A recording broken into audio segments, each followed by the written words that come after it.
এই টিম নিয়ে আপনি 130-40 হাইয়েস্ট চেস করতে পারবেন, এই ব্যাটিং অর্ডার নিয়ে আপনি 180-190 চেস করতে পারবেন না। আপনি আপনি মানে এই দায়িত্বটা তো আসলে টপ অর্ডারদের নিতে হবে।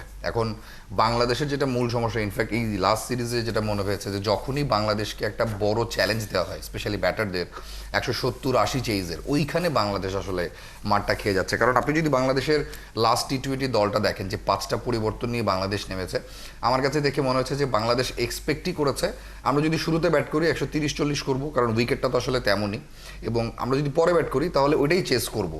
সো বাংলাদেশ যেভাবে টিমটা সাজিয়েছে, এই টিম নিয়ে আপনি 130-40 হাইয়েস্ট চেস করতে পারবেন, এই ব্যাটিং অর্ডার নিয়ে আপনি 180-190 চেস করতে পারবেন না।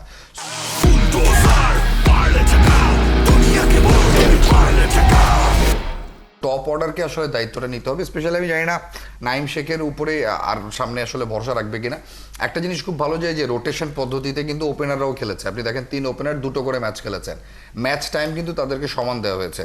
সেখানে নাইম শেখ হিউজলি ফেল মেরেছেন তার অ্যাপ্রোচে, শুধুমাত্র যে পারফরমেন্সে তা না। সো টপ অর্ডারকে বড় যেই ম্যাচগুলোতে বাংলাদেশের ব্যাটারদের কাছ থেকে এক্সপেকটেশনস অনেক হাই, সেখানে টপ অর্ডারও যদি পারফর্ম না করে তাহলে লাস্ট ম্যাচে যেটা হয়েছে আমাদের এরকমই বড় বড় হারে নিয়ে। কিন্তু সামনে বেশ বড় কয়েকটা মিশন রয়েছে। এশিয়া কাপের কথা বলি আমরা, কিংবা ওয়ার্ল্ড কাপের কথা বলি, সেক্ষেত্রে আসলে অলরাউন্ডারদের উপরে কি একটু বেশি ভরসা করতে পারে কিনা টিম ম্যানেজমেন্ট, বা করাটা উচিত হবে কিনা, নাকি একেবারেই জেনুইন ব্যাটসম্যান এবং জেনুইন বোলাররাই আসলে আলটিমেটলি সবচাইতে বেটার অপরচুনিটি তৈরি করবে বাংলাদেশে?